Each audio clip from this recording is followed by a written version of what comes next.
Let's go!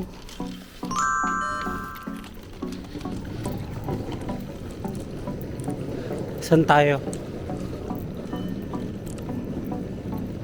Dito tayo sa express train.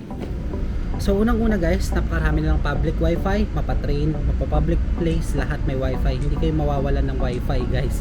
So okay na kung mag-eSIM kayo or SIM card or may pocket wifi din kayo kagaya ko. Guys, finally nandito na rin tayo sa Airport Terminal 1 and palabas na tayo ngayon dito sa station. So pa-proceed na tayo sa airport kasi connected lang naman ito sa airport guys. Yan dito nga. Naalala ko na to. Nilipat na lang tayo mamaya ulit sa departure room. Guys, try nga natin tong tax refund nila kung gagana. Start. Ano mangyayari? Oh, sige. English. Lalabas muna ako ng boarding gate guys. Kasi tinatamad ako nag-board ako. Gusto ko kumain muna. Kami nagugutom na rin. Total madahil yung live pa naman yung time. Ang time pa lang naman na 12:45 AM. So yung boarding pa naman namin around 1:30 yata.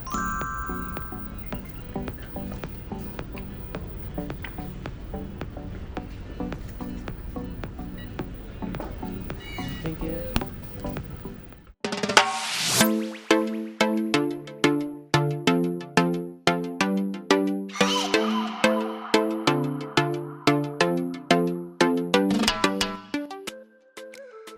Hello everyone, this is Lost Furukawa and welcome back again to another Taipei vlog. And for today's vlog guys, this is our last night here in Taipei, Taiwan. And guys, ngayon ay papunta na tayo sa airport. So maglalakad ako ngayon guys papunta sa airport MRT station. Kasi guys, malapit lang dito sa ating hostel. So guys, mamimiss ko tong Taipei. Ang bilis ng oras. Salamat pala guys sa pagsama sa ating Taipei vlogs. So samahan nyo ako hanggang makabalik tayo sa Manila. Para malaman nyo rin yung mga airport process going back to Manila. Mamimiss ko guys yung neighborhood dito sa Taipei oh. Bye bye. Ayan guys, so tatawid na lang tayo para makapunta dun sa Taoyuan Airport MRT or Taipei Main Station. Ay, pagod ako kakalakad guys. May buhat-buhat na kasi tayo mabigat na maleta. Ayan oh, napuno na yan ang pasalubong. Guys, hindi pa ako ready maiwan yung Taipei. Pero wala tayong magagawa. No choice tayo guys eh. Kailangan natin magtrabaho ulit para makapag-save tayo ng budget for Taipei. Guys, comment down below if gusto nyo pa mag-Taipei tayo. Ay comment Taiwan more time. Ang waiting no? Comment down below guys, Taiwan more time. Kung gusto nyo pa bumalik tayo dito. Ayan na guys, papasok na tayo sa station. Malapit na tayo guys. Ito rin yung nilakaran natin kanina guys, papunta ng Taichung, di ba? Tsaka high speed rail train. Sundan lang natin guys yung mga signs. Marami silang signs dito. Papasok na ata tayo dito guys. Let's go.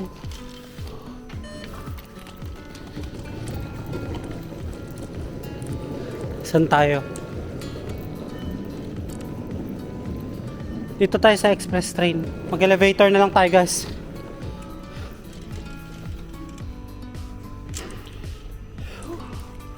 Bigat ng dala nating maleta.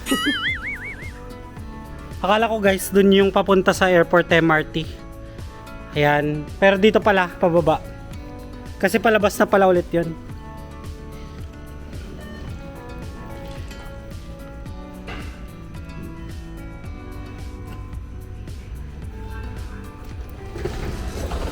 Saan tayo? Yan na, pababa na. Bye bye, Taipei Main Station. Wait, ayun na pala. Ayun yung train. Palabasin niyo ako. Ay, sorry.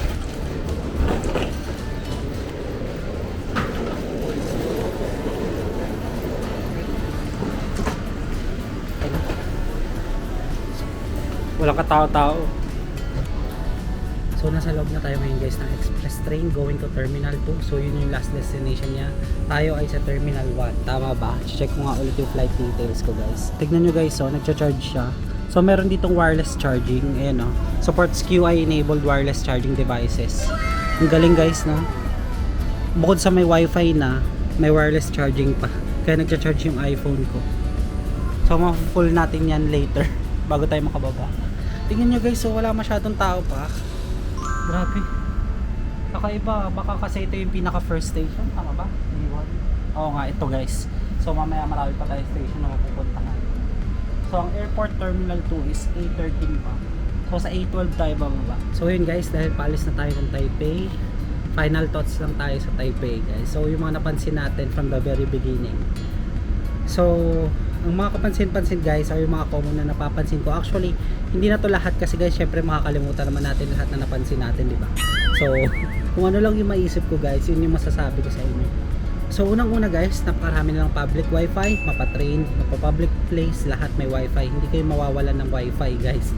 So okay na kung mag-eSIM kayo or SIM card or may pocket wifi din kayo kagaya ko. Kasi guys, meron pa rin namang certain locations na walang public wifi. So better na magdala pa rin kayo kasi in case of emergency na kailanganin yung internet, meron kayo. And meron din sila dito mga charging ng wireless devices sa bawat train stations nila. Although hindi lahat, pero itong mga express train nila, bullet train, may mga charging stations yun. And yung mga luggage area nila is meron din naman. Yan, kagaya nito, luggage area yan guys. Isa pa sa napansin ko dito is napakaganda ng kanilang subway stations. Kasi guys, bukod sa napakalawak, napaka-organized, napakaraming signage, ibig sabihin hindi kayo maliligaw kapag nandito kayo sa Taipei. Kasi Google Maps is the key lang talaga. Isa pa sa napansin ko guys, kapag naka green light or walking na yung pedestrian, di ba nasabi ko nga sa mga nakaraan kong vlog, pwede pa rin dumaan yung mga nagbabike, nagmamotor o kotse, as in yung mga nagmamadali talaga. Kaya dapat aware kayo sa paligid kasi baka mabunggo kayo. Iwas aksidente lang din dito sa Taipei. So masid-masid din guys, wag puro cellphone, di ba? O, baka mamaya kaka-cellphone nyo dyan na bunggo na kayo. So be safe pa rin kapag nagta-travel kayo abroad. Isa pa sa napansin ko guys, hirap sila mag-English. So communication barrier talaga sa atin. Kahit marunong tayo mag-English ng mga Pinoy, sila bihira yung marunong mag-English. So better na magdala kayo ng Google Translate app para hindi kayo mahirapan dito sa Taipei. Next one, napakarami nilang night markets dito. So ako hindi ko na-explore lahat, so baka next time na lang yung iba. Kasi guys, panay food trip tayo, so ako nabubusog na rin ako sa gabi, kailangan ko na rin pahinga. So may mga times talaga na nakakatulugan ko na hindi din ako nakakapag-vlog. Kaya yun, natin bibisita yung mga night market nila. Next, yung kanilang mga malls. Sa mall nila, ganda rin guys. Ayun nga, syempre mas angat talaga sila compared sa atin. Talagang okay yung kanilang mga mall. And masasabi ko guys, worth it na makapunta kayo sa mga malls nila kasi napakaraming tinda. As in, kayo na yung malulula, kakaisip kung ano nga ba yung bibilhin nyo. And isa pa pala sa napansin ko guys, yung GCash Visa card nyo is please kumuha kayo nun guys kasi sayang yung withdrawal fee na $100. So kapag naka GCash card kayo, direct conversion na siya and wala siyang $100 na withdrawal fee, which is good, diba? So sayang kasi yun. So panggamit nyo pa sa kung anong bagay or pang food trip nyo pa, diba?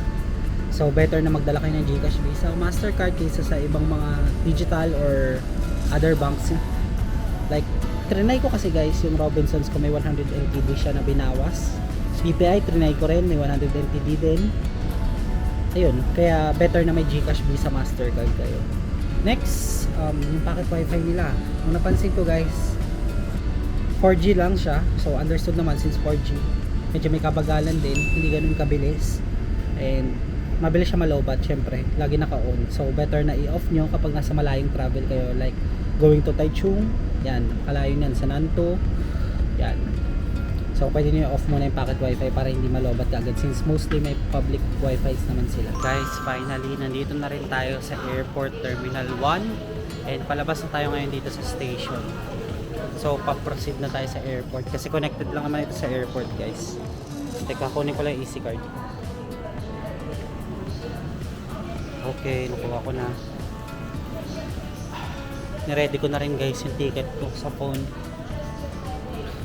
Last gastos na natin to sa Easy Card guys. So pwede pa natin to magamit next time na pagbalik natin dito sa Taipei. Tatabi lang din natin to. Pati yung currency na matitira. Okay.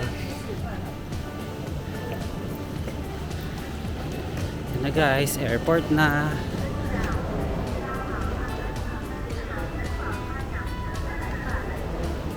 So ang agenda natin guys is ibabalik na natin yung packet wifi natin na nirentahan bago tayo mag-proceed sa departure area. Mauuna pala guys itong departure or arrival area nila. So hanapin muna natin guys yung Unite Traveler shop. Dapat lang dapat yun dito. Kailangan muna natin ibalik siya guys. Parang ang haba na naman ang pila pa Manila guys. Lagi nilang mahaba yung pila kapag pa Manila. Hindi ko alam kung anong airline yun, kung AirAsia ba o Sempak, pero mamaya let's see. Hindi pala dito guys, sa baba nga yun. Pababa muna tayo. Oops. Ayan pala, may kable guys. Baba tayo dito guys sa kanilang lift para hindi na tayo mahirapan kakatulak ng maleta natin. Ay nako guys, hindi pa ako ready iwanan ng Taiwan. Ang lamig dito guys, mainit sa Pilipinas. Hindi pala natin bumaba guys kasi kailangan natin makapunta sa arrival hall. Doon pala natin sasauli. So dito lang siya guys sa first floor. And lumabas lang ako guys, kung nakikita niyo, lumabas ako ng airport. Diretso daw kasi arrival hall. Yan dito nga. Naalala ko na to. Lilipat na lang tayo mamaya ulit sa departure hall. Ayan na guys, yung Taiwan The Lucky Land oh. Sana all nanalo dyan, tayo hindi. Bawi tayo next time. Hanggang 2025 pa naman siya. Parang gusto kong bumili ng Calpis water guys. Layo ng Unite Traveler. Andun pa sa pinakadulo.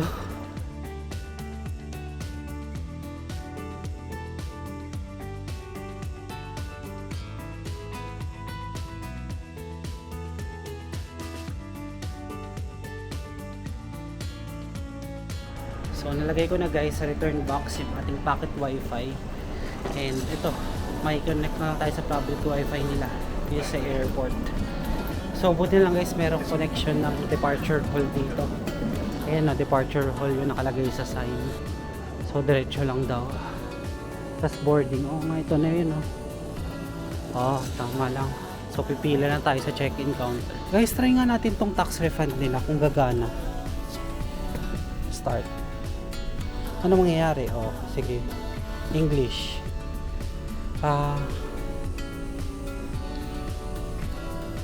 Preservation tax refund application.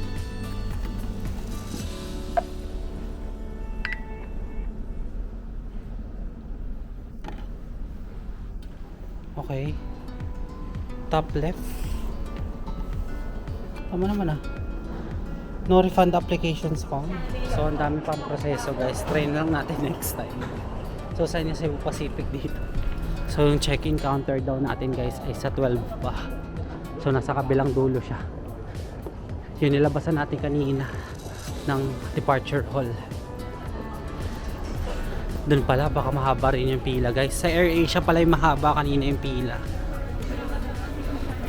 Kapila na ako guys dito sa check-in counter. So guys, nagbabawas sila. Anong meron? Pati babawas. Pati timbang nila. Yan kayong timbang ng bagahe ko guys. So, dana ako sa check-in. Medyo strict yan yung nasa check-in counters ng Cebu Pacific guys dito sa Taipei. So, guys, dapat 7 kg talaga. And 20 kg yung check-in baggage nyo. So, sinusunod talaga nila yung rule na ganun kailangan talaga. Sakaling lampas na guys, tanggalin nyo na para hindi na kayo makahabala. Excuse me. Boarding, thank you. So, ayun nga, ang daming naiiritang passenger pero yun nga yung sabi nung mga nasa check-in counter, dapat daw i-follow daw yung rules. Kaya siguro nagtatanggal sila ng mga gamit doon. Ayun. Kung ano lang yung binili mo, yun lang yung para sa'yo dito. Anyways, move on na tayo guys. Ako rin medyo na-stress guys, medyo strict po yung mga nasa check-in counters talaga. Proceed na tayo guys sa departure area. I think immigration na to tsaka check-in. Go na guys. Patayin ko muna tong camera natin. So nakalampas na rin tayo ng immigration and security check-in. So time na para pumunta na sa boarding gate. And hanap tayo makakainan doon, nagugutom pa ako guys. Na-hassle tayo guys sa mga process dito sa airport nila, no. Parang mas stricter sila compared sa mga pinupuntahan nating bansa like sa Thailand, sa Malaysia. Even sa Singapore, parang mas stricter si Taipei compared sa kanila. Well, syempre, responsibility natin as a traveler yun. Parang kailangan natin talaga sundin yung bagay-bagay, yung mga rules ng airlines. Ang ganda guys ang design nila, oh. Parang ganda yung picture dito. Ayan. Picture tayo dito guys. Set up ko lang yung camera ko bago tayo umalis. So A1 to A7 tayo. Parang ang daming pang mamahaling products dito guys. Sarado na yung Gucci, Chloe, Moncler. Ayan, sarado na sila. A1 to A6 kasi A7 ito na. Prague ito ah. A7. Seryoso ba? Czech Republic to ah. Palabas muna ako ng boarding gate guys. Kasi tinatamad ako, nabuboard ako. Gusto ko kumain muna. Kami nagugutom na rin. Total layo pa naman yung time. Ang time pa lang naman daw is 12:45 AM. So yung boarding pa naman namin around 1:30 yata. Okay guys, so nakabili na tayo ng pagkain dito. So dito lang ako guys bumili sa Yokai Express. Yan. Automatic na yan guys na nagpo-produce ng ramen. For 200 NTD, meron ka ng ramen. Yan. Tapos guys, bumili din ako ng Milky's water. Tapos meron din silang libreng utensils, yung chopsticks. Galing guys, oh. Open nga natin, oh. Gutom na ako. So, na ako kumain guys nung yokai natin na ramen. And hindi ko na na-film yung pagkain ko kasi nalobat na ako. So, chinarge ko muna tong pocket to camera ko. And now, boarding na kami. And nandiyan na yung airplane. So time to board the plane na guys. Pero marami-rami pang tao, so mamaya na tayo. Lagi naman tayo nagpapahuli.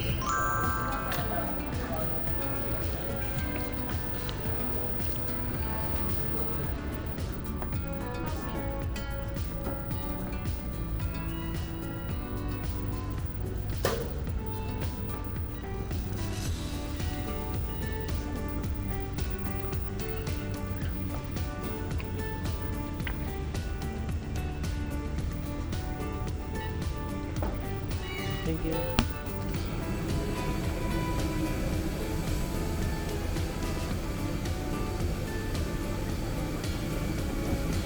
A few moments later. Finally, after almost 2 hours, nandito na ulit tayo sa Manila guys. So binigyan ulit kami kanina itong customs declaration form. So ewan ko kung pipilapan pa to.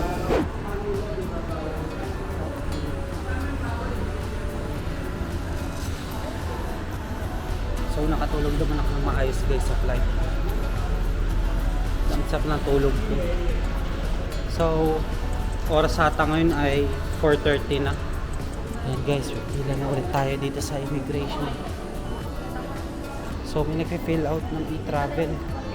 Check natin kung pwede i-travel natin. Mag-fill out din muna ako. Himala guys, meron na silang ganton. Dati wala yan. May connect free wifi sila OHP. Tayo pila. Ayan, pila na tayo dito. Yehey guys, so na tayo mag-fill out ng e-travel. And pipila na ulit tayo dito sa Philippine passport. So meron na palang automatic tsaka manual. So doon ako pupila sa manual para sa stamp syempre. Nangongolekta tayo ng stamp guys. So dito yung manual, tapos sa kabila yung automatic. So check nyo na lang guys yung pipilahan nyo para kung sakaling nangongolekta din kayo ng stamp, syempre doon kayo pipila sa manual, diba? Okay guys, so done na ako sa immigration. Then kukunin lang natin yung ating luggage. So I think guys, dito ko napuputulin itong Taipei vlog series natin. Maraming salamat guys sa pagsama sa ating Taipei vlog series. And sana ay nag-enjoy kayo.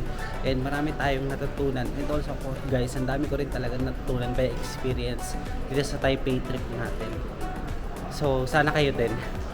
So salamat po and see you guys sa another travel vlog series natin ulit. So kung nagustuhan nyo itong video na to, don't forget to follow me on Facebook page, Instagram at Lost Furukawa. And if you want to do business or sponsorship with me, you can email me at lostfurukawa19@gmail.com. And guys, don't forget to hit like, subscribe, and notification bell para updated kayo sa mga bagong uploads ko. That's it guys, I really appreciate you being here. Let's start another travel vlog series again in the next one. Bye!